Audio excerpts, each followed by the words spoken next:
देखिए, अब हमको पढ़ना है फंक्शंस के बारे में। तो नेक्स्ट जो टॉपिक हम लिखेंगे वो है फंक्शंस, लाइसोसोम्स के फंक्शंस के बारे में। आवाज आ रही है मेरी क्लियर? एक्चुअली नेटवर्क इशू लग रहा है।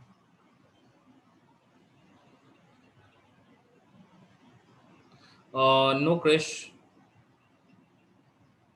it is not problem with the laptop actually. It is problem with the connectivity, I think. Is the audio clear? So whenever I try to switch on my video.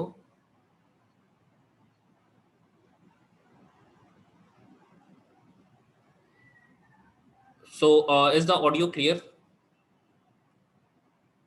अच्छा, ठीक है।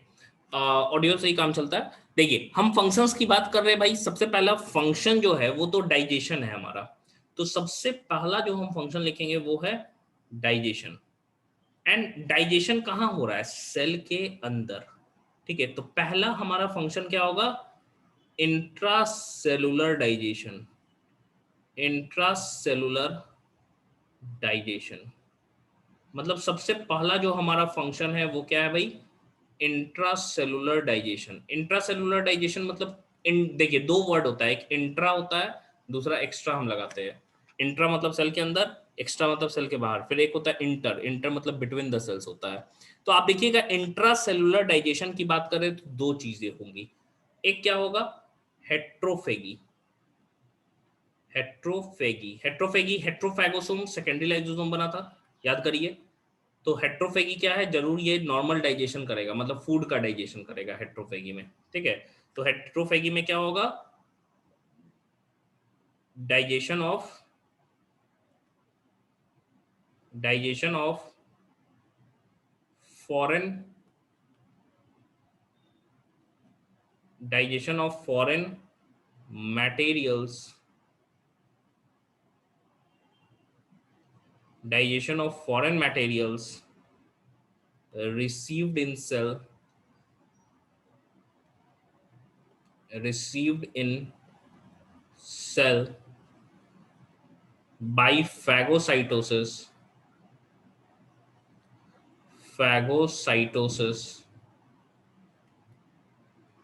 and pinocytosis and pinocytosis pinocytosis. ठीक है, pinocytosis मतलब cell drinking हो गया, and phagocytosis मतलब cell eating हो गया। तो हेट्रोफेगी मतलब भाई बाहर का, अपना नहीं खा रहा है, दूसरा जो फॉरेन सब्सटेंस आ रहा है बाहर से उसका ये कंजम्पशन कर रहा है। ठीक है, इसी चीज को हम लोग हेट्रोफेगी के नाम से जानते हैं। अगर मैं सेकंड की बात करूं कि सेकंड जो चीज होगा वो क्या हो जाएगा, जाहिर सी बात है इंट्रासेलुलर में क्या हो जाएगा, एक तो हेट्रो हो गया, दूसरा ऑटो हो गया, ऑटोफेगी। ठीक है, ऑटोफेगी मतलब यहाँ पे क्या है, अपने ही जो डैमेज्ड सेल ऑर्गेनल है उसी को ये क्या करता है, खाता है। ठीक है,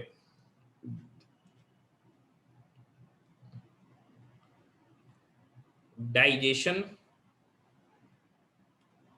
of old and damaged cell organelles. Damaged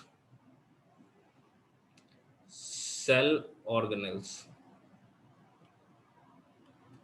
digestion of old and damaged cell organelles.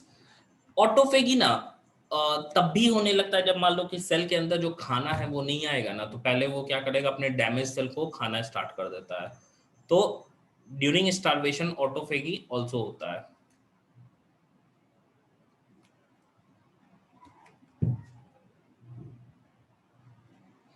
तो पहला तो हमारा फंक्शन हो गया भाई क्या, इंट्रा सेलुलर डाइजेशन। ये दो तरीके का, बाहर से फूड आया उसको खाए तो हेट्रोफेगी बोलेंगे, अपना ही ऑर्गेनेल जो कि पुराना हो चुका है उसको खाएगा तो ऑटोफेगी बोलेंगे। दूसरा होगा एक्स्ट्रा सेलुलर डाइजेशन, मतलब सेल है, सेल के अंदर से कोई सब्सटेंस निकलेगा जो कि बाहर के कुछ सब्सटेंस को डाइजेस्ट कर जाएगा। जैसे कि दो तरह के हम लोग अभी पढ़ेंगे, इसको लिखिए तो यहाँ तक।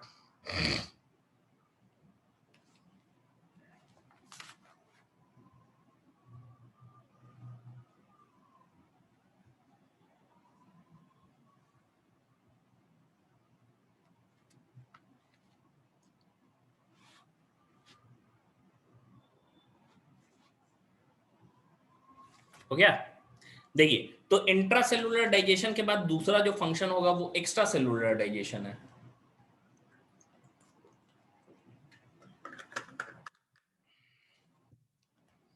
दूसरे डाइजेशन की हम बात कर रहे हैं तो वो क्या हो गया, एक्स्ट्रा सेलुलर डाइजेशन हो गया। सेकंड सेकंड फंक्शन है हमारा extra cellular digestion. Extra cellular digestion digestion देखना, कभी कभी ना ऑब्जर्व तुम करना, ये चीज बोल रहे हैं आपको कि जैसे मान लो हमारे बोन सेल्स होते हैं, ठीक है, तो मेन जो बोन सेल्स होते हैं उनको हम लोग ऑस्टियोब्लास्ट बोलते हैं। ऑस्टियोब्लास्ट, ये मतलब दो तरह के सेल्स का फॉर्मेशन करता है। एक होता है नॉर्मल बोन सेल जिसको ऑस्टियोसाइट कहते हैं, ठीक है। दूसरा होता है ऑस्टियोक्लास्ट। ऑस्टियोक्लास्ट ये बोन डिसॉल्विंग सेल्स होते हैं, ये बोन डिसॉल्विंग सेल्स है। बोन डिसॉल्विंग सेल है, मतलब बोन को डिसॉल्व करता है, खाता है एक तरीके से।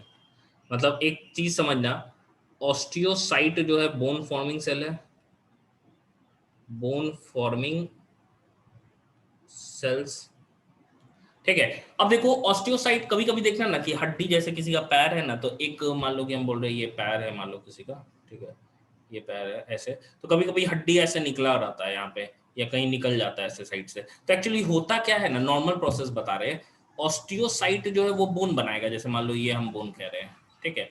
अब ये बोन पूरा ऑस्टियोसाइट से बना हुआ है भाई। अब ऑस्टियोसाइट से बना हुआ है तो ऑस्टियोसाइट अनकंट्रोल्ड भी डिवाइड कर रहा है, मान लो हो सकता है उसका स्ट्रक्चर तो फिक्स नहीं ना, ये ऐसे ऐसे भी निकल सकता है। तो ये ऑस्टियोक्लास्ट जो सेल होते हैं ना, वो उसके लाइजोसोम से, मान लो ये ऑस्टियोक्लास्ट सेल है, इसका ये लाइजोसोम में कुछ डाइजेस्टिव सब्सटेंस निकलता है जो इस ऑस्टियोसाइट को खाना स्टार्ट करता है। तो जो एक्स्ट्रा निकला हुआ होगा ना बोन, उसको वो क्या कर देगा, डाइजेस्ट कर देगा। और ये डाइजेशन कहाँ हुआ है, सेल से बाहर। कौन सा सेल निकाला है, ऑस्टियोक्लास्ट, किसको डिसॉल्व करेगा, ऑस्टियोसाइट। क्लियर है। मतलब जो बोन फॉर्मिंग सेल होते हैं, जब एक्स्ट्रा बन जाता है ना बोन, तो जो ऑस्टियोक्लास्ट सेल होता है उसका लाइसोसोम अंदर से क्या करता है, डाइजेस्टिव एंजाइम निकालता है, जो बाहर जो ऑस्टियोसाइट ढेर सारा है उसको क्या करेगा, डाइजेस्ट कर जाएगा। तो ये क्या हो रहा है, डाइजेशन है, लेकिन सेल के अंदर नहीं है, सेल के बाहर है। मतलब सेल का जो लाइसोसोम है वो बाहर के दूसरे सेल के लिए क्या कर रहा है, डाइजेस्टिव एंजाइम को निकाल रहा है। तो ये है हमारा एक्स्ट्रा सेलुलर डाइजेशन, हम लोग बोल सकते हैं।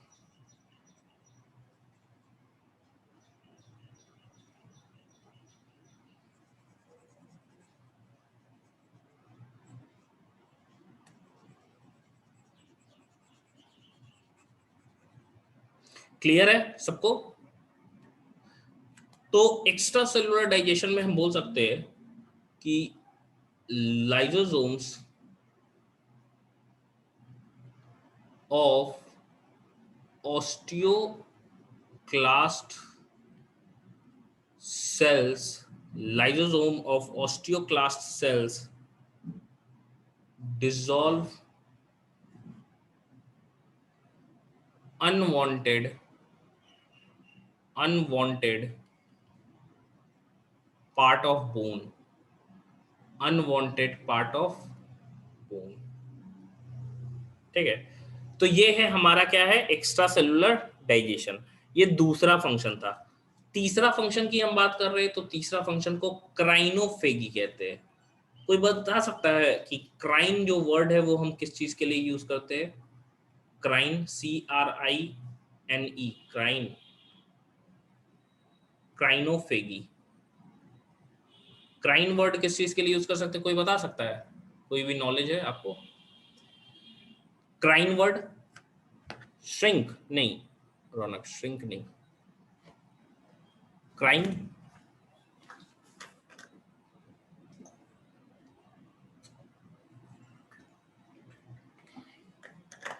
नहीं आइडिया है किसी को भी। अच्छा हम हिंट दे रहे हैं, ड्राई नहीं, हम हिंट दे रहे हैं, एंडोक्राइन, एक्सोक्राइन। तब बताइए क्राइन का मतलब क्या हो गया, डक्ट नहीं, तो फिर एंडोक्राइन में तो डक्ट नहीं होता है, ऑर्गन नहीं। करीब है, करीब करीब है, बता सकते हैं श्रेयांश। बताइए।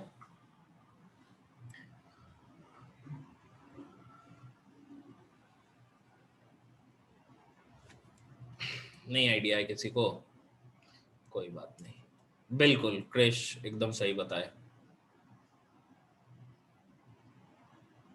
क्रिश एकदम सही बताए, ग्लैंड। तो क्राइन का मतलब क्या होता है? ग्लैंड होता है, ठीक है। बोन स्कल नहीं, ग्लैंड होता है, क्रिश सही बताए। तो क्राइनोफेगी का कहने का मतलब क्या हो गया कि क्राइन यानी कि ग्लैंड से रिलेटेड है।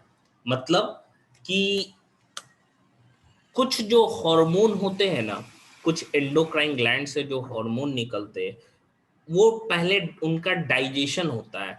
एंड डाइजेशन के बाद क्या होता है कि उनका स्ट्रक्चरल जो हम कह सकते हैं मेकअप है या स्ट्रक्चर है, उसमें चेंजेस आता है एंड वो दूसरे में कन्वर्ट हो जाते हैं। जैसे कि मैं बताता हूँ कि थायरोग्लोब्युलिन एक तरह का एंजाइम होता है जो कि थायराइड ग्लैंड, हमारे जो लैरिंग्स से अटैच जो ग्लैंड होता है जिसको हम थायराइड ग्लैंड कहते हैं, ये थायराइड ग्लैंड के अंदर फॉलिकल्स होते हैं, छोटे छोटे ना, हम कह सकते हैं चेम्बर्स बने होते हैं। इनके अंदर थायरोग्लोब्युलिन नाम का एक प्रोटीन होता है जो आफ्टर डाइजेशन ही थायरोक्सिन हार्मोन में चेंज होता है। जो कि मेन हार्मोन हमारा क्या है? थायरोक्सिन, जो कि thyroid hormone, thyroid gland produce करता है। तो हम कह सकते हैं कि जो एंडोक्राइन ग्लैंड के सेल्स में जो डाइजेशन होता है एंड उसके कारण क्या होता है, जो हार्मोन निकल रहे हैं उसके स्ट्रक्चर में क्या होता है, चेंजेस हो जाता है। इसी को क्राइनोफेगी के नाम से जानते हैं। हम कह सकते हैं excessive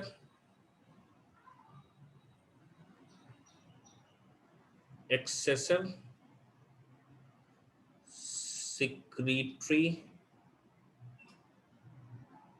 excessive secretory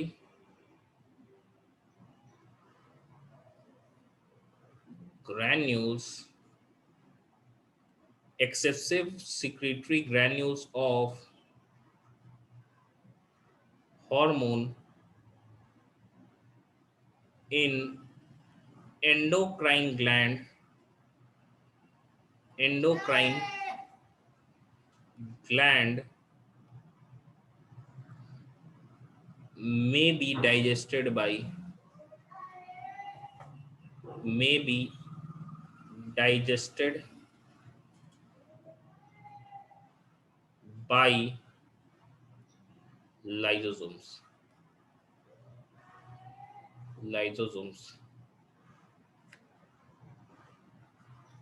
This event is known as crinophagy.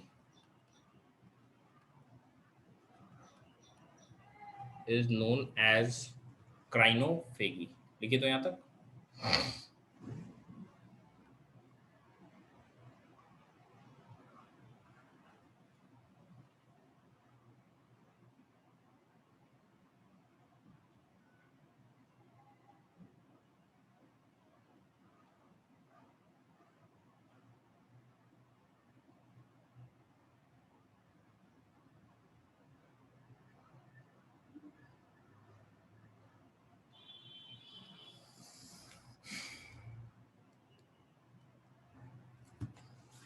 तो क्लियरली हम देख रहे हैं कि यहाँ क्राइनोफेगी कहने का मतलब क्या हुआ, जो ग्लैंड है एंडोक्राइन ग्लैंड, उसमें क्या हो रहा है, जो हार्मोन सिक्रीट होते हैं वो डाइजेस्ट होते हैं एंड डाइजेशन के बाद उसका क्या होता है, स्ट्रक्चरल जो फ्रेमवर्क है वो चेंज हो जाता है। इसी चीज को हम क्राइनोफेगी कहते हैं।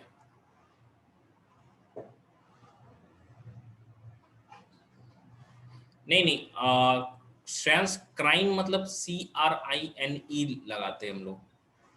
यहाँ क्राइनो है ना, तो जब भी ई और ओ साथ में आता है ना, तो ई हट जाता है, ओ लग जाता है। इंग्लिश में ऐसा ही होता है। चलिए, तो is known as crinophagy. Crinophagy, जैसे कि फॉर एग्जाम्पल हम कह सकते हैं, for example thyroglobulin, thyroglobulin thyroglobulin stores in thyroid gland, thyroid gland, stores in thyroid gland with its follicles, with its follicles,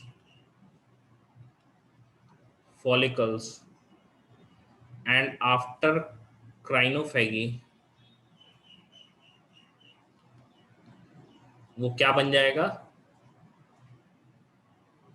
after क्राइनोफेगी। देखो, जाहिर सी बात है, ये थाइरोग्लोबुलिन है क्या? एक प्रोटीन है। तो प्रोटीन को डाइजेस्ट करने वाला एंजाइम को प्रोटियोजेस कहते हैं या प्रोटीएजेस कहते हैं हम लोग, ठीक है? प्रोटीएजेस कहते हैं जो कि प्रोटीन को डाइजेस्ट करता है। तो क्राइनोफेगी बाय प्रोटीएजेस, ये एंजाइम है, ये हमारा एंजाइम है प्रोटीएजेस, ठीक है? It produces, it produces thyroxine,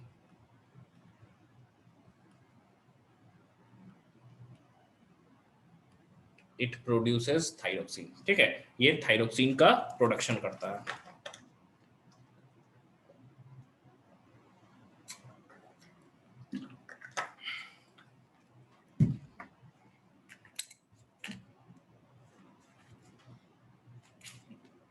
ये तो 3 फंक्शन हो गया हमारा भाई।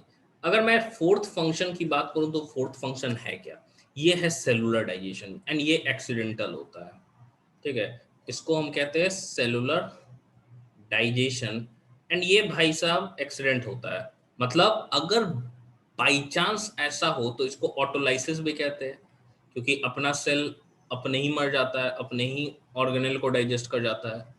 तो इसको हम लोग सेलुलर डाइजेशन को भाई ऑटोलाइसिस भी कहते हैं।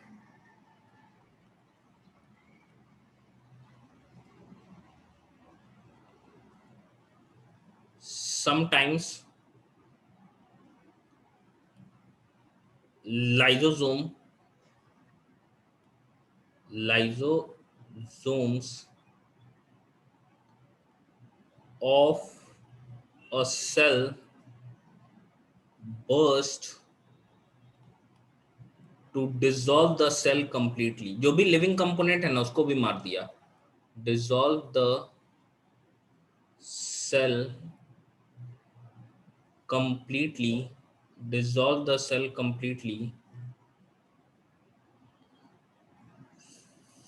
so lysosomes sometimes called as suicidal bag, lysosomes known as suicidal bags। इसीलिए हम लोग इसको क्या कहते हैं? सुसाइडल बैग भी कहते हैं, सुसाइडल। देखो, साइडल का मतलब क्या होता है, या साइड का मतलब होता है मारना, स्यू मतलब लग जाता है तो क्या हो जाता है? Self, suicide. तो सुसाइडल बैग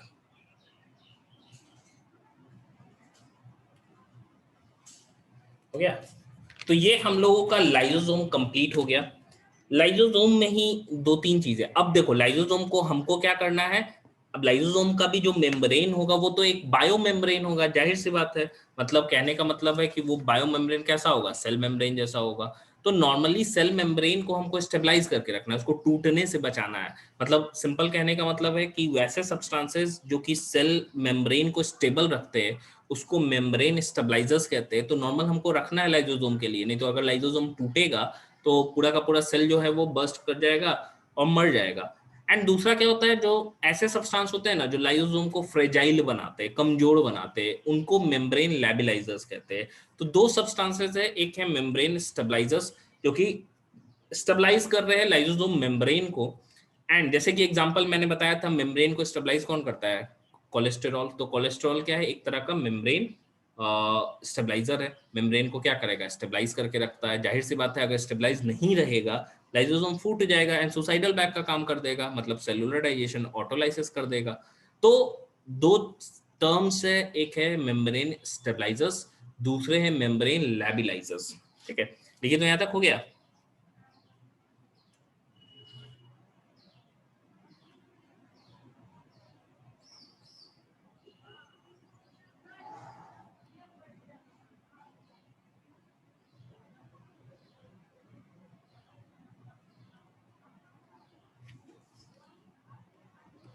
देखिए, तो दो टर्म्स है भाई, एक है मेरे पास क्या, membrane stabilisers, membrane stabilisers, membrane stabilisers,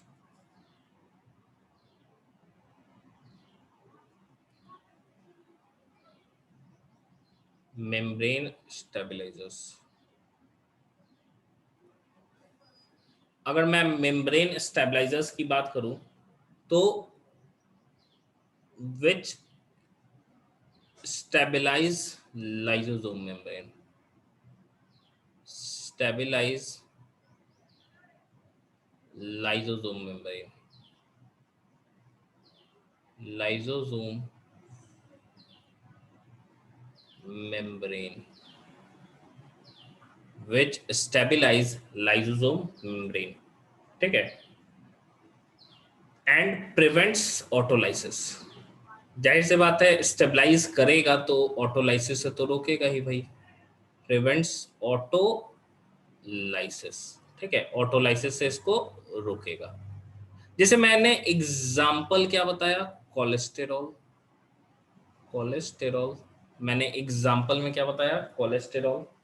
दूसरा एग्जाम्पल मैं बता सकता हूं, वो है एक सब्सटेंस होता है या एक हार्मोन ही हम कहते हैं, जो कॉर्टिसोन हार्मोन होता है, कॉर्टिसोन। ये ह्यूमन फिजियो हम पढ़ेंगे तो उसमें देखेंगे। एक कंपाउंड होता है, एक ड्रग होता है जिसको क्लोरोक्विनीन कहते हैं या क्लोरोक्विन कहते हैं। ये एंटी मलेरियल ड्रग भी है, क्लोरोक्विन, जो कि मेम्ब्रेन को स्टेबलाइज करके रखता है। दूसरा, membrane लैबिलाइजर्स, membrane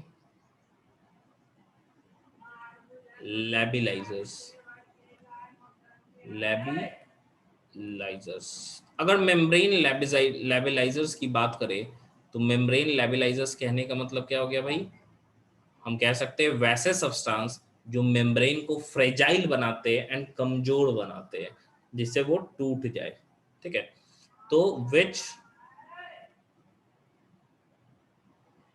make the lysosome membrane, make lysosome membrane, lysosome membrane weak, weak को ही हम फ्रेजाइल भी बोलते हैं, कमजोर, fragile, and increases chances of autolysis, and increases chances of autolysis, and increase chances of autolysis, ठीक है। एग्जाम्पल की हम बात कर रहे हैं तो जैसे फीमेल हार्मोन प्रोजेस्टेरॉन है, प्रोजेस्टेरॉन ये क्या करता है, ये भी मेम्ब्रेन लेबलाइजर है। दूसरा, मेल हार्मोन की हम बात कर रहे हैं, टेस्टोस्टेरॉन, टेस्टोस्टेरॉन ये भी मेम्ब्रेन लेबलाइजर्स में आता है। कुछ वाइटामिन्स होते हैं, जैसे वाइटामिन्स ए हो गया, वाइटामिन डी हो गया, विटामिन ई हो गया, विटामिन के हो गया। एडेक इसको याद रखिएगा, ये फैट सॉल्युबल विटामिन होते हैं।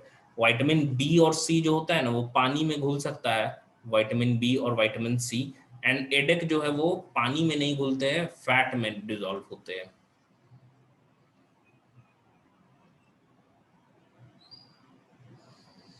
कुछ रेडिएशंस है, जैसे कि हम बात कर रहे हैं यूवी रेडिएशंस। यूवी रेडिएशंस एक तरह का मेम्ब्रेन लेवलाइजर है, UV radiations. And bile salts, bile salt भी क्या करता है, तोड़ने का काम करता है मेम्ब्रेन को, बाइल सॉल्ट्स एक्सेट्रा। तो ये हमारा दो टर्म हो गया, एक हो गया मेम्ब्रेन को स्टेबलाइज कर रहा है, दूसरा वाला क्या है, मेम्ब्रेन को फ्रेजाइल बना रहा है, लेबिलाइजर्स कहते हैं हम लोग।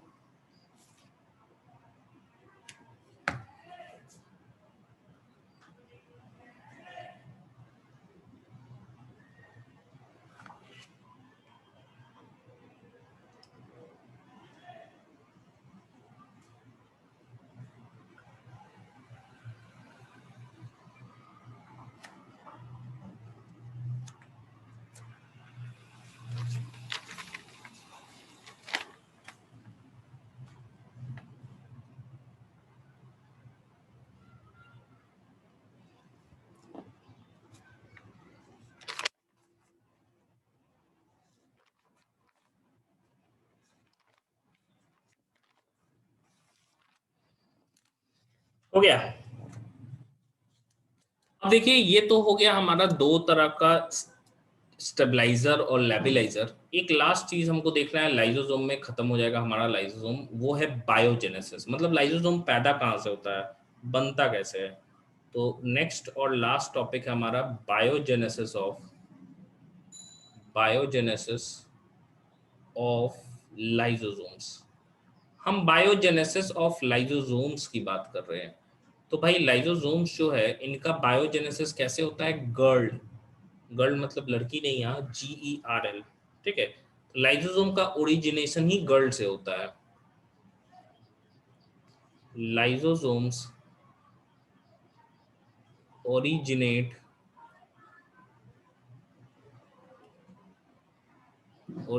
फ्रॉम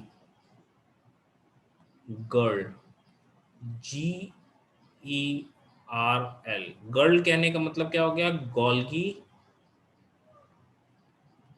बॉडी या Golgi associated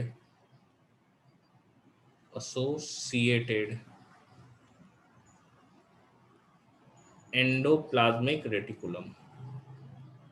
endoplasmic reticulum reticulum from which lysosome arise, from which lysosome arise।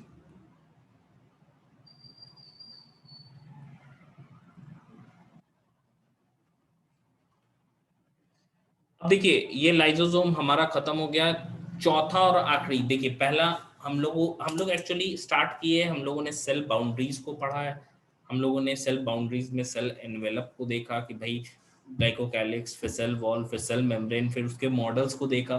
फिर हम लोगों ने साइटोप्लाज्म में सेल ऑर्गेनल्स पढ़ रहे हैं, जिसमें कि पहला मैंने बताया था कुछ सेल ऑर्गेनल मिलजुल के काम करते हैं, कोऑर्डिनेट करते हैं एक दूसरे से, and together they form endomembrane system, जिसमें 4 ऑर्गेनल आते हैं। 4 में से 3 हमने पढ़ लिया। हम लोगों ने सबसे पहला एंडोप्लाज्मिक रेटिकुलम को पढ़ा, दूसरा जो है वो है गोल्गी बॉडी को पढ़ा, तीसरा जो है वो क्या था, लाइसोसोम्स था। अब चौथा और आखिरी हमारे पास है वो है वैक्यूल्स, ठीक है। फोर्थ और लास्ट हमारा हम कह सकते हैं एंडो मेम्ब्रेन सिस्टम का, वो है वैक्यूल्स। वैक्यूल्स, तो वैक्यूल्स की हम बात करें तो वैक्यूल्स हैं क्या। सिंपल ये मेम्ब्रेन बाउंड स्पेसेस होते हैं, ठीक है। सिंपल ये मेम्ब्रेन बाउंड स्पेस होता है जो कि साइटोप्लाज्म में पाया जाता है। तो हम कह सकते हैं इसको कि ये है क्या, कि भाई membrane bound space in cytoplasm. अगर मैं इसके फंक्शन की बात करूं तो ये करता क्या है, करने का फंक्शन ये करता है भाई, ये स्टोर करके रखता है वेस्ट मटेरियल को, ठीक है। मेनली ये वाटर को कंटेन करता है, जिसको सेल सैप भी हम कहते हैं, एंड एक्सक्रीटरी प्रोडक्ट उसके अंदर स्टोर करता है। कुछ अमाउंट में नहीं है, कुछ सॉल्ट्स को भी स्टोर करके रखता है। एंड सॉल्ट के स्टोरेज के कारण ये काम क्या करता है, ये ऑस्मो रेगुलेशन में भी हेल्प करता है, ठीक है। ऑस्मो रेगुलेशन कहने का मतलब होता है सॉल्ट वाटर बैलेंस को भी मेंटेन करता है सेल के अंदर। तो वैक्यूल्स की हम बात कर रहे हैं, तो वैक्यूल्स मेम्ब्रेन बाउंड है। कर क्या रहा है, ये सेल सैप को रख रहा है, सेल सैप। सेल सैप में है क्या क्या चीजें, तो मेन तो भाई वाटर होता है, वाटर के साथ सॉल्ट्स होते हैं, सॉल्ट्स के साथ हम बात करें तो एक्सक्रीटरी वेस्ट होता है, एक्सक्रीटरी वेस्ट, एक्सक्रीटरी वेस्ट, ठीक है। तो ये हम कह सकते हैं ये है सेल सैप जो कि वैक्यूल्स में। अगर वैक्यूल के हम मेम्ब्रेन की बात करें तो इसके मेम्ब्रेन को एक नाम दिया गया है, मेम्ब्रेन, इसके मेम्ब्रेन को हम टोनोप्लास्ट के नाम से जानते हैं। इसके मेम्ब्रेन को हम टोनोप्लास्ट जानते हैं, टोनोप्लास्ट। टोनोप्लास्ट का काम क्या है, ये ट्रांसपोर्टेशन में हेल्प करता है, जाहिर सी बात है। एंड टोनोप्लास्ट जो है उसके अंदर क्या है, हम कह सकते हैं वैक्यूल के अंदर सॉल्ट है तो ऑस्मो रेगुलेशन में तो करेगा ही। अमीबा के केस में ये फूड वैक्यूल का भी फॉर्मेशन होता है जब फूड एनगल्फ करता है, एंड वेस्ट मटेरियल जो रखता है उसको कॉन्ट्रेक्टाइल वैक्यूल हम लोग कहते हैं।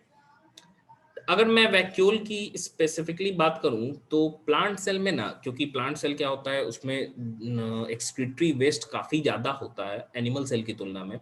एनिमल सेल डिवाइड भी तुरंत करते हैं तो उसमें लाइजोसोम वैक्यूल जो है, सॉरी वैक्यूल ज्यादातर में नहीं रहता है, अगर रहता भी है तो साइज में छोटा होता है, जिसके कारण से ना एनिमल सेल में जो न्यूक्लियस है वो सेंट्रल इन पोजीशन होता है, मतलब बीच में न्यूक्लियस ऑक्यूपाइड होता है। प्लांट सेल में बहुत ज्यादा वेस्ट मटेरियल निकलता है जिसके कारण इसका वैक्यूल बहुत ज्यादा वॉल्यूम को भी ऑक्यूपाई कर सकता है, up to 90% of volume of cell can be occupied by vacuoles. ठीक है, जनरली सिंगल होता है, एक ही वैक्यूल होता है, साइज में काफी बड़ा होता है एंड बीच में ये प्रेजेंट होता है, जिसके कारण से प्लांट सेल में क्या होता है न्यूक्लियस साइड में चला जाता है। तो डिफरेंस है न्यूक्लियस के पोजीशन में, प्लांट सेल और एनिमल सेल में न्यूक्लियस एक ही जैसा है, लेकिन डिफरेंस किस चीज में, पोजीशन में। जैसे हम बात किए किस चीज में, कि एनिमल में वो बीच में है, प्लांट में वो साइड में है। साइड में क्यों है, क्योंकि बीच में क्या है, वैक्यूल है जो कि काफी बड़ा है। तो ये है वैक्यूल की कहानी।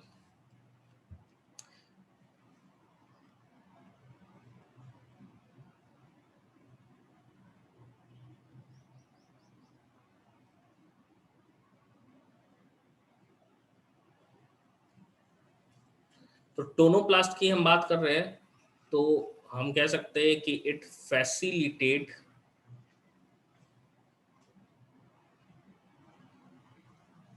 Transport of transport of a number of ions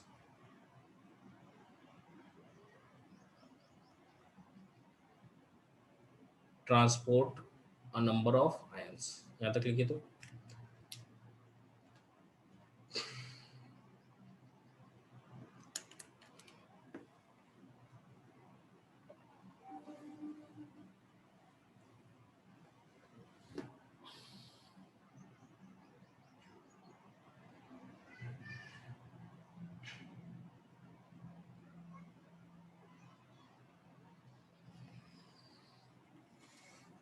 हो गया।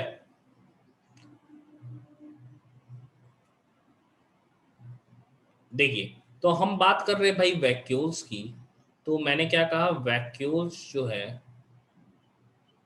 वैक्यूल्स जो है, एक तरफ हम बात कर रहे हैं किसकी, प्लांट सेल की।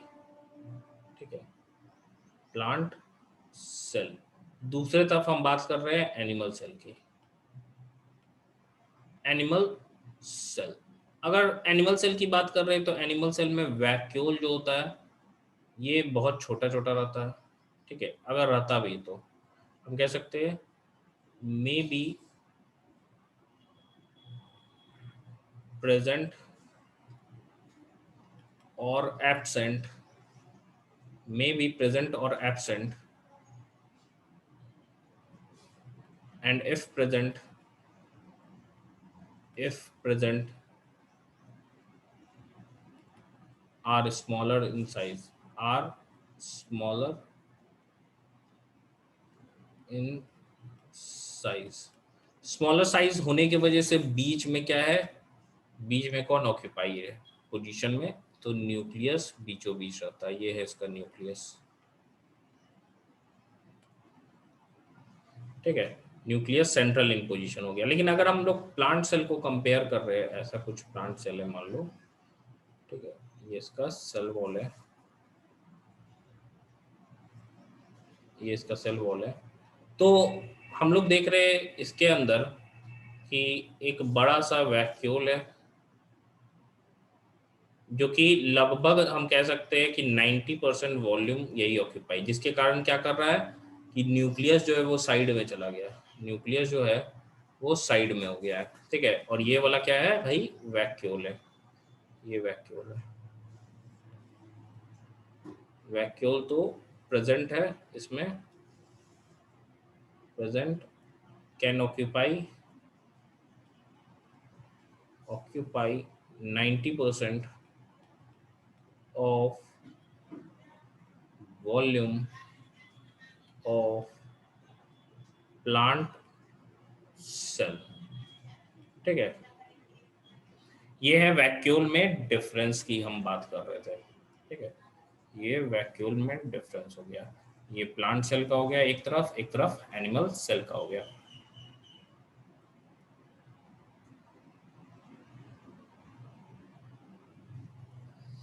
तो देखिए वैक्यूल्स की हम बात कर रहे हैं, तो वैक्यूल्स प्लांट और एनिमल में तो हो गया।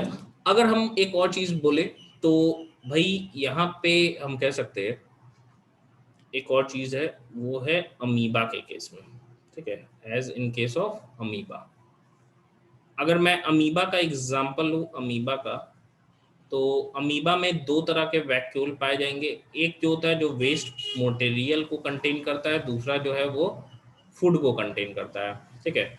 तो जो वेस्ट मटेरियल को कंटेन करता है उसको तो हम कॉन्ट्रैक्टाइल वैक्यूल कहते हैं, जो फूड को कंटेन करता है उसको फूड वैक्यूल कहते हैं। ये वाला क्या हो गया, कॉन्ट्रैक्टाइल वैक्यूल हो गया, कॉन्ट्रैक्टाइल वैक्यूल। कॉन्ट्रैक्टाइल वैक्यूल की हम बात कर रहे हैं, वैक्यूल इस पर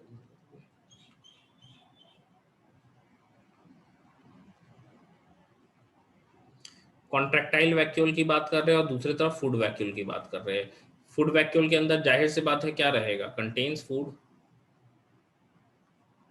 कंटेन्स फूड। इसके अंदर क्या होगा, वेस्ट मटेरियल्स, वेस्ट होगा, ठीक है। सॉल्ट्स होगा, सॉल्ट्स के कारण कॉन्ट्रैक्टाइल वैक्यूल हेल्प क्या चीज में करता है, एक वर्ड है osmo regulation, osmo regulation. Osmo regulation कहने का मतलब क्या होता है, salt water balance, salt water balance, water balance, ठीक है। इस सॉल्ट वाटर बैलेंस को मेंटेन करता है, ठीक है। वर्ड हमारा क्या हो गया, ऑस्मो रेगुलेशन, ठीक है। ये ऑस्मो रेगुलेशन हो गया। तो वैक्यूल जो है वो ऑस्मो रेगुलेशन में भी हेल्प करता है, साथ ही साथ ट्रांसपोर्ट में भी मदद करता है सब्सटेंसेस के। तो यही काम था वैक्यूल्स का। इसी के साथ हमारा एंडो मेम्ब्रेन का लास्ट टॉपिक भी खत्म हो गया, यानी कि वैक्यूल। अब हमें पढ़ना है माइटोकॉन्ड्रिया। यहां तक लिखिए, तो समझ में आ रहा है सारे लोगों को? न्यू स्टूडेंट्स जो आप नए हो, आप रिलेट कर पा रहे हो? काइंडली आंसर और try to be more interactive so that कि काफ़ी इंटरेक्शन अच्छा रहेगा, तो आपको भी मज़ा आएगा, मुझे भी लगेगा कि हाँ आपको समझ में आ रहा है।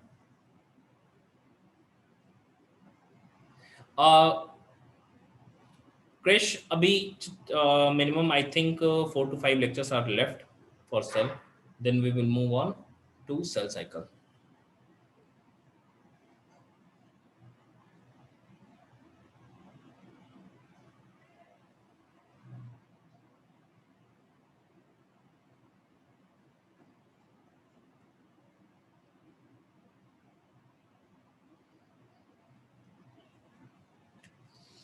चलिए नेक्स्ट हम लोग देखते हैं, हमारा जो ऑर्गेनेल है भाई, ये है माइटोकॉन्ड्रिया। ऑर्गेनेल का नाम है माइटोकॉन्ड्रिया। माइटोकॉन्ड्रिया एक्चुअली माइटोकॉन्ड्रियन बोलते हैं, क्योंकि सिंगुलर माइटोकॉन्ड्रियन होता है, माइटोकॉन्ड्रिया इज प्लूरल, ठीक है। तो सिंगुलर हमारा क्या हो गया, माइटोकॉन्ड्रियन हो गया। ये बड़ा इसेंशियल ऑर्गेनेल है, मतलब हम कह सकते हैं बहुत ज्यादा इसेंशियल ऑर्गेनेल है। क्या क्या कैरेक्टरिस्टिक है देखते हैं थोड़ा। सबसे पहले अगर मैं ऑब्जर्वेशन कुछ साइंटिस्ट के नाम रखूंगा, एक साइंटिस्ट थे भाई, इनका नाम कोलिकर था, कोलिकर, कोलिकर। काफी पहले, बहुत सालों पहले 1880 में लगभग, सबसे पहले यही ऑब्जर्व किए थे कि जो साइटोप्लाज्म होता है स्ट्रिप्ड मसल्स में, स्ट्रिप्ड कहते हैं जो कि क्या होता है, स्ट्रिएटेड, या हम कह सकते हैं स्केलेटल मसल्स, क्योंकि नॉर्मली समझना कि मसल्स में माइटोकॉन्ड्रिया ज्यादा होता है, क्योंकि मसल्स में एरोबिक रेस्पिरेशन ज्यादा करना होता है, क्योंकि मसल जो है वो एक्सरसाइज भी ज्यादा करता है, उसको एनर्जी भी ज्यादा चाहिए। तो हम कह रहे हैं कि कॉलिकर जो थे इन्होंने सबसे पहले ऑब्जर्व किया था कि भाई जो साइटोप्लाज्म में एक तरह का ग्रैनुलर स्ट्रक्चर के रूप में नजर आ रहा है, ये ग्रैनुलर स्ट्रक्चर जो है ये एक्चुअली और कोई नहीं है, ये तो माइटोकॉन्ड्रियन है। तो ये चीज ऑब्जर्व किए थे कि हाँ भाई एक इंसेक्ट के स्ट्रिएटेड या हम कह सकते हैं स्केलेटल मसल में ये एक ग्रैनुलर स्ट्रक्चर के रूप में नजर आ रहा था। कॉलिकर जो थे भाई, ये साइंटिस्ट का नाम है, so that name should be highlighted. So again इन्होंने बस ऑब्जर्व किया था, observed it as cytoplasmic granules, cytoplasmic granules in striped को हम स्केलेटल मसल्स भी बोल सकते हैं, striped muscles of insects, striped muscles of insects, ये कॉलिकर सबसे पहले ऑब्जर्व किए थे, नाम कुछ नहीं रखे थे, ठीक है।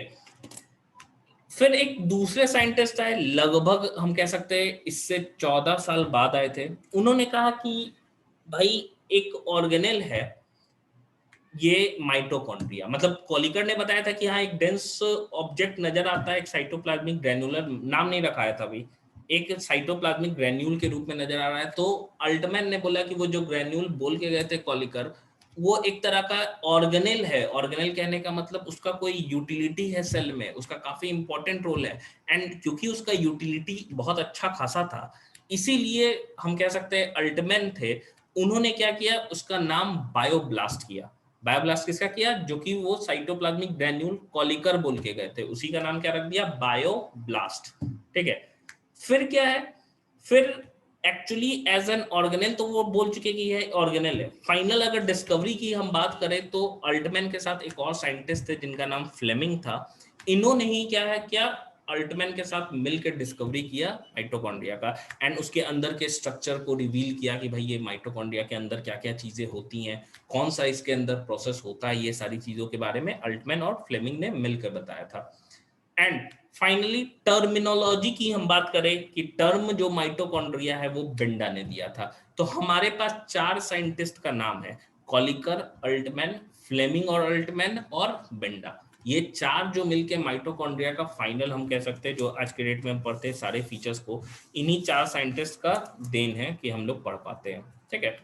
तो माइटोकॉन्ड्रिया में कॉलिकर के बाद भाई साहब कौन आ गए, अल्टमैन, ठीक है।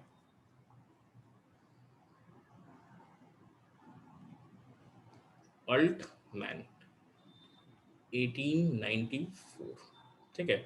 ये अल्टमैन थे, अल्टमैन थे, एंटमैन नहीं थे।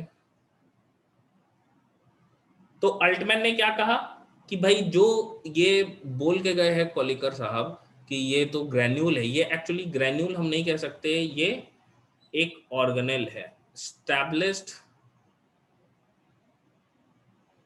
इट, यहां पे वर्ड ना माइटोकॉन्ड्रियन के लिए यूज हो रहा है, it as cell organelle, cell organelles,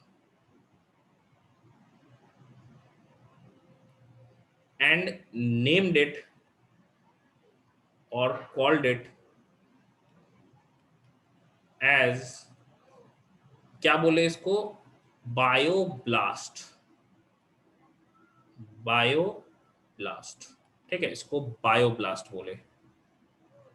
फिर क्या है, अल्टमैन और फ्लेमिंग दोनों मिल गए, बोले कि चलो दोस्ती कर लेते हैं, एंड दोस्ती करके इस माइटोकॉन्ड्रिया का स्ट्रक्चर का पता लगाते हैं कि एक्चुअली ये है क्या। तो नेक्स्ट जो है, दोनों मिलके ही फाइनल डिस्कवरी इन्होंने किया, हम कह सकते हैं अल्टमैन प्लस फ्लेमिंग। तो क्रेडिट ऑफ डिस्कवरी की हम बात करें तो दोनों को ही हम देते हैं,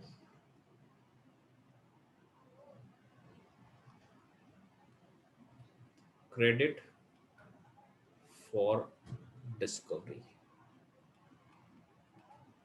अब यहाँ पे डिस्कवरी ऑफ क्या होगा, माइटोकॉन्ड्रियन, जाहिर सी बात है वही पढ़ रहे हैं।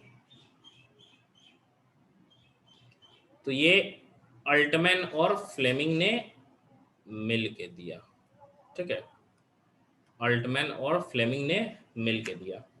नेक्स्ट लास्ट हम बात कर सकते हैं, लास्ट क्या है भाई, बेंडा, इनका नाम सी बेंडा था।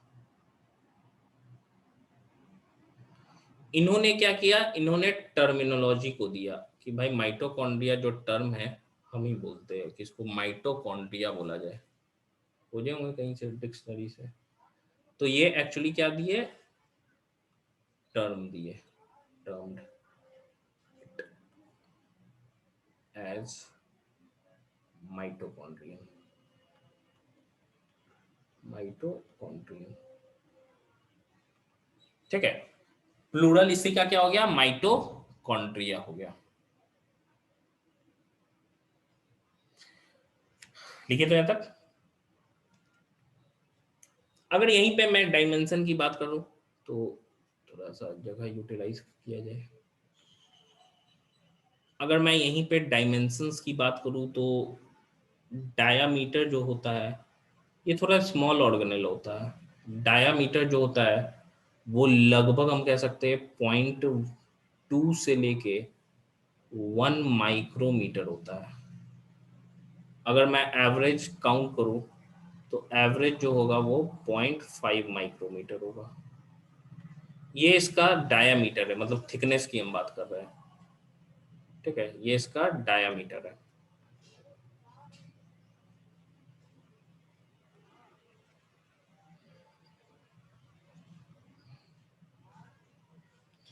फिर दूसरा लेंथ की हम बात कर रहे हैं। लेंथ जो है,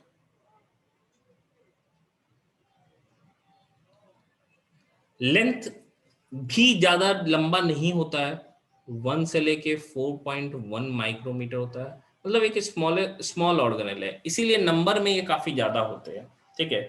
नॉर्मल अगर हम नंबर की बात करें तो एक सेल में 1000 से लेके 1600 तक का रेंज होता है पर सेल का। And it depends upon the physiological activity of the cell, मतलब अगर जो ज्यादा एक्टिव होगा जाहिर से बात है उसको ज्यादा एनर्जी चाहिए, तो उसमें माइटोकॉन्ड्रिया का नंबर ज्यादा होगा। सबसे ज्यादा कहाँ प्रेजेंट होगा, तो अगर मैं हायर एनिमल्स की बात करूं तो सबसे ज्यादा जो है वो मसल्स में चाहिए होता है, क्योंकि मसल को एरोबिक रेस्पिरेशन करना है। एनारोबिक करेगा तो लैक्टिक एसिड बनेगा, आपने 10th में पढ़ा था। एनारोबिक रेस्पिरेशन में क्या है, लैक्टिक एसिड बनता है जो कि मसल्स में डिपॉजिट होकर मस्कुलर क्रैम्प करता है, तो मसल हो जाते हैं फैटिक, मसल हो जाता है कमजोर, दुखने लगेगा। तो कंटिन्यूअस सबसे ज्यादा क्या चाहिए, अगर मैं बात करूं तो फ्लाइट मसल्स जो होते हैं ना, जो चेस्ट मसल होते हैं बर्ड्स के, उनमें माइटोकॉन्ड्रिया का नंबर सबसे ज्यादा होता है, क्योंकि उसको कॉन्स्टेंटली अपने विंग्स को मूव करते ही रहना है उड़ने के लिए, ठीक है, कॉन्स्टेंटली मूव करते रहना है, जिसकी वजह से अगर मान लो वहां के जो मसल्स होंगे उनमें एनारोबिक रेस्पिरेशन होने लगेगा, तो जाहिर सी बात है मसल फटीक कर जाएंगे, चिड़िया गिर के मर जाएगी। तो हम कह सकते हैं कि नंबर में सबसे ज्यादा higher mammals, sorry higher animals में किस में पाया जाता है, बर्ड्स के, हम कह सकते हैं पेक्टोरल मसल्स में, चेस्ट मसल्स जिसको फ्लाइट मसल्स भी कहते हैं हम लोग। अगर मैं प्लांट की बात करूं तो प्लांट में और एनिमल में कंपेयर करते हैं तो एनिमल, क्योंकि देखो एनिमल को animal, yes Krish, this is chapter NCERT chapter 8 cell, yes. तो एनिमल की हम बात करें तो एनिमल क्या होता है, ज्यादा एक्टिव होता है, तो प्लांट में माइटोकॉन्ड्रिया का नंबर कम होता है एज कंपेयर टू एनिमल। सबसे ज्यादा माइटोकॉन्ड्रिया एक जायंट अमीबा में पाया जाता है, जिसको सिंगल सेल्ड है, सबसे ज्यादा पाया जाता है, उसको कैओस कैओस हम लोग कहते हैं, ठीक है। तो सबसे पहले हम लोग कह सकते हैं कि नंबर जो है, ये तो डायमीटर था भाई, अगर मैं नंबर की बात करूं, नंबर, तो नंबर तो डिपेंड करता है किस पे, फिजियोलॉजिकल एक्टिविटी पे।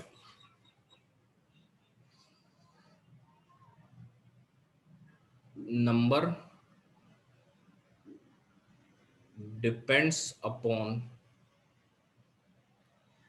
Physiological, physiological activity of activity of cell, physiological activity of cell. अगर मैं नॉर्मल नंबर की बात करूं, नॉर्मल जो रेंज होता है, नॉर्मल रेंज,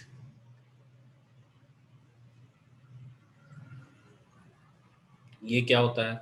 फिर हम नंबर की बात कर रहे हैं तो सबसे ज्यादा या मिनिमम जो है वो किस में होता है? मिनिमम। फिर हम बात कर रहे हैं मैक्सिमम किस में होता है? मैक्सिमम किस में होता है? ठीक है। फिर प्लांट्स में क्या है? कम है एनिमल्स की तुलना में, एनिमल्स की तुलना में, है ना? तो अगर नॉर्मल रेंज की बात करें तो मैंने क्या बताया, 1000 से लेके 1600 पर सेल। मिनिमम किस में होता है? 1 होता है। किस में होता है? जैसे एक ग्रीन एल्गी है जिसको हम लोग क्लोरेला कहते हैं, एक माइक्रो एस्टेरियास करके होता है। तो माइक्रो एस्टेरियास में, Asterias and chlorella, chlorella green alga है ये। तो इनमें क्या होता है, एक ही, क्योंकि फिजियोलॉजिकल एक्टिविटी काफी कम होता है। वहीं पे एक अमीबा है, जायंट अमीबा हम कह सकते हैं, जायंट अमीबा। जायंट समझो, बहुत बड़ा अमीबा होता है, साइज में सबसे बड़ा स्पेसीज है अमीबा का।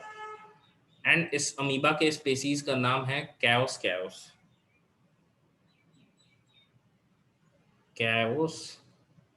फिर सी एच छोटा हो जाएगा, कैओस, क्योंकि एक जीनस है, दूसरा स्पेसीज है। एंड मैक्सिमम इसमें पाया जाता है कितना भाई? पाया जाता है 5 लाख पाया जाता है। समझिए कितना ज्यादा है। प्लांट्स में कम है एनिमल की तुलना में। फिर क्या हो गया भाई, हम कह सकते हैं कि जितने भी माइटोकॉन्ड्रिया एक सेल में प्रेजेंट होते हैं ना, मान लो कि हम 1000 माइटोकॉन्ड्रिया की बात कर रहे हैं कि एक सेल में भाई 1000 माइटोकॉन्ड्रिया है, तो हजारों को मिलाकर एक यूनिट के रूप में हम बोल सकते हैं कि टोटल जो है उसको कॉन्ड्रियोम बोलते हैं। ठीक है, तो 1000 को मिला के हम लोग कॉन्ड्रियोम बोलते हैं। तो एक वर्ड है, एक टर्म है जिसको कॉन्ड्रियोम बोला जाता है, यानी कि total number of mitochondria present in a cell. For example, if a cell contains 500 mitochondria, then we can say that all of 500 mitochondria collectively known as chondrium.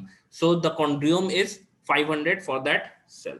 ठीक है, तो एक हम कह सकते हैं all the mitochondria, all the mitochondria present in a cell, in a cell are collectively, are collectively called, term हमारा क्या हो गया? कॉन्ड्रियोम, कॉन्ड्रियोम। ठीक है, कलेक्टिवली कॉल्ड कॉन्ड्रियोम।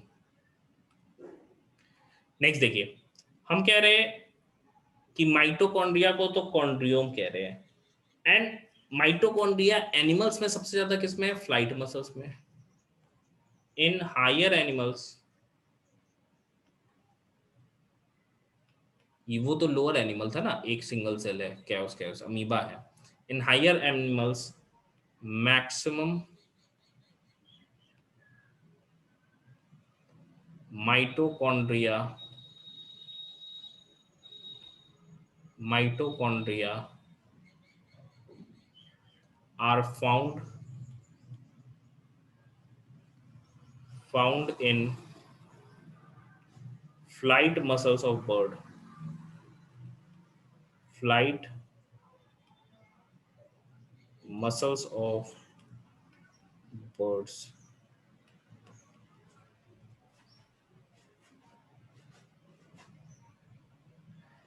माइटोकॉन्ड्रिया थोड़ा सा अगर मैं बात करूं तो शेप वाइज, शेप की हम बात करें तो शेप जो होता है इसका सिलिंड्रिकल, सिलिंड्रिकल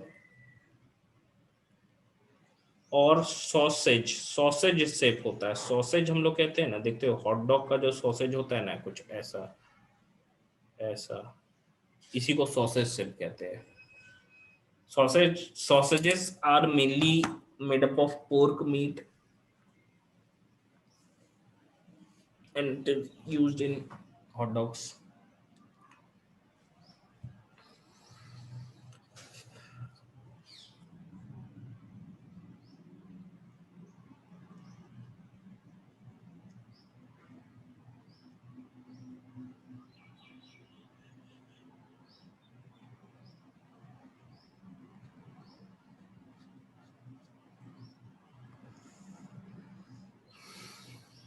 हो गया?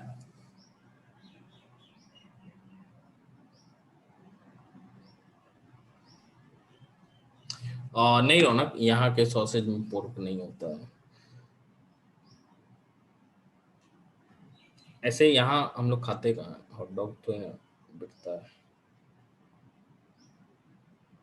अब देखिए, माइटोकॉन्ड्रिया की बात करें तो माइटोकॉन्ड्रिया उन ऑर्गेनेल में से हैं, सबसे पहली बात, कि जो कि डबल मेम्ब्रेन होता है। जैसे 3 ही ऑर्गेनेल है डबल मेम्ब्रेन। एक तो हमारा क्या हो गया, माइटोकॉन्ड्रिया, दूसरा क्या हो गया, प्लास्टिड हो गया, तीसरा जो है वो न्यूक्लियस है। तो इनको छोड़ के, 3 को छोड़ के सेल के अंदर कोई भी ऐसा डबल मेम्ब्रेन स्ट्रक्चर नहीं होता है। माइटोकॉन्ड्रिया में अपना प्रोटीन सिंथेसिस मशीनरी पाया जाता है। प्रोटीन सिंथेसिस मशीनरी क्या होता है भाई? तो इसके पास अपना डीएनए, आरएनए और राइबोसोम्स पाया जाता है, जिसके वजह से ये मोस्टली अपना फंक्शन खुद ही कंट्रोल कर सकते हैं। एंड इस वजह से, लेकिन हाँ, टोटल नहीं कंट्रोल कर पाते। कुछ फंक्शंस के लिए इनको न्यूक्लियस पे डिपेंडेंट होना ही पड़ता है। तो माइटोकॉन्ड्रिया को हम ऑटोनोमस तो नहीं कह सकते, ऑटोनोमस मतलब होता है सेल्फ डिपेंडेंट, तो इसको सेमी ऑटोनोमस वर्ड लगाते हैं माइटोकॉन्ड्रिया और प्लास्टिड के लिए। ठीक है, तो ये दोनों क्या होते हैं, सेमी ऑटोनोमस ऑर्गेनेल होते हैं। तो भाई मैंने क्या कहा कि माइटोकॉन्ड्रिया जो है वो क्या है, सेमी ऑटोनोमस ऑर्गेनेल है। तो माइटोकॉन्ड्रिया है, क्या क्या चीजें इसके बारे में और हो जाएंगी पॉइंट्स वाइज में, अगर मैं फीचर वाइज बात करूं तो।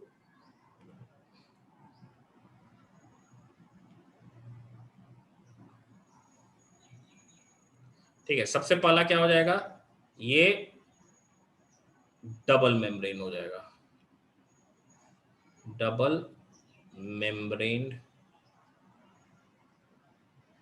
Organelle, double membraned organelle. दूसरे फीचर की हम बात करें तो दूसरा फीचर क्या हो गया भाई, दूसरा फीचर है यहाँ पे कि ये तो सेमी ऑटोनोमस है, सेमी ऑटोनोमस ऑर्गेनेल। क्यों है सेमी ऑटोनोमस ऑर्गेनेल? क्योंकि इट, हम कह सकते हैं as it contains its own DNA, RNA, and ribosomes,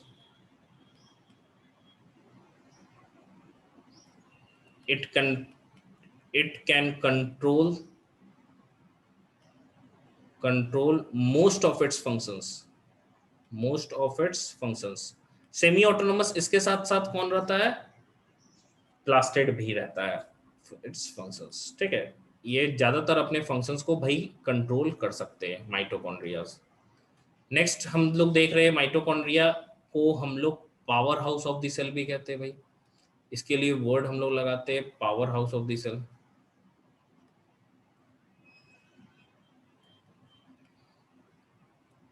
of cell, ठीक है। क्यों? क्योंकि ये एनर्जी का प्रोडक्शन भी करते हैं और स्टोरेज भी करते हैं। Produces and stores energy, stores energy in the form of ATP, in the form of ATP. ये सारी चीजों को आपने पढ़ा होगा पहले भी प्रीवियस क्लासेस में, अब तो हमको इसमें स्ट्रक्चर को ही पढ़ना है। फुल्ली ऑटोनोमस इसलिए नहीं कहते रौनक क्योंकि कुछ फंक्शंस के लिए न्यूक्लियस पे डिपेंडेंट होता ही है। अब देखो, मोस्टली ये अपना फंक्शन कंट्रोल कर ही रहा है, तो इसको सेल विद इन सेल भी कह सकते हैं कि भाई इतना ज्यादा ये काम कर रहा है कि एक सेल के अंदर ये सेल जैसा काम कर रहा है। एंड ये उन ऑर्गेनल में से है जो कि काफी ज्यादा बिजी रहते हैं, बहुत बिजी है, कॉर्पोरेट है एकदम।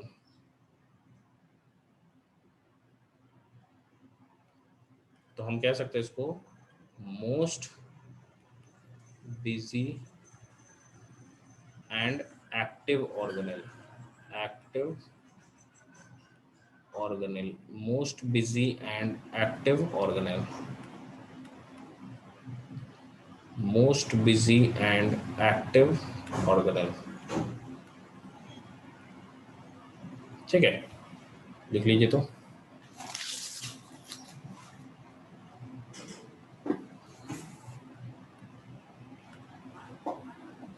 तो इसी में अब हम लोग को नेक्स्ट क्लास में स्ट्रक्चर को हम पढ़ेंगे। आज के लिए इतना ही रहने देते हैं। आई होप जो नए स्टूडेंट्स हैं आप लोग क्या करिए, जो प्रीवियस लेक्चर से आपके ग्रुप डिस्क्रिप्शन पे होगा, नहीं तो अपने कोऑर्डिनेटर से आप कांटेक्ट कर लो कि कैसे आपको अवेलेबल हो जाए सारे लेक्चर्स। आप सीक्वेंस पे देख लीजिएगा, एक दिन उस सारे लेक्चर्स को फिर 1 से 2 दिन में मैं समझा भी दूंगा। ठीक है सर। अगर मोस्टली फंक्शन की देखो, मोस्टली फंक्शन की हम बात करें तो सारे फंक्शंस के लिए तो एनर्जी चाहिए ना श्रेयांश। तो माइटोकॉन्ड्रिया एक्चुअली में बहुत इंपॉर्टेंट ऑर्गेनल है। हाँ, अगर नंबर ऑफ फंक्शंस की बात करें तो ईआर फंक्शन ज्यादा करता है। तो आई होप कि सारे लोगों को यहाँ तक का चीज जो जो भी आज हम लोगों ने पढ़ा समझ में आ गया होगा। जिसको भी जो डाउट है वो पूछ सकता है, नहीं है तो आप उसको फिर से पढ़िएगा। एंड आई थिंक 1-2 लोग हैं जो नहीं लिखे हैं साथ साथ। तो जो नए स्टूडेंट्स हैं हम लोग साथ ही में लिखते हैं, मैं टाइम भी देता हूँ। इससे फायदा आपका है कि आपको बाद में लिखना नहीं पड़ेगा। एंड दूसरा इंटरेक्टेड भी रहोगे, नहीं तो खाली वीडियो देखने से कुछ नहीं होगा। चलिए तो एंड करते हैं, आज के लिए इतना ही रहने देते हैं। ठीक है, okay, bye bye everyone. Okay bye.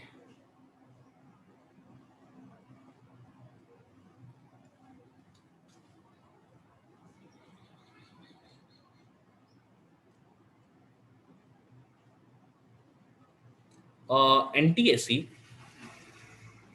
NTSC नहीं होता है भाई। 11th में कहा एनटीएससी, 10th तक में था।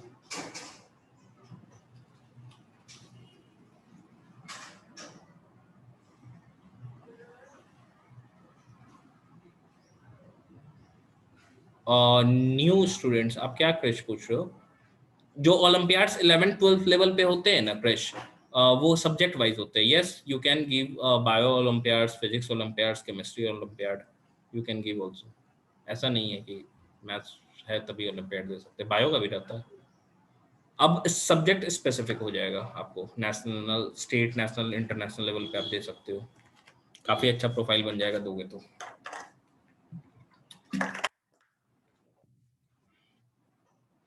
चलिए एंड करते हैं, तो नेक्स्ट क्लास में हम लोग मिलते हैं।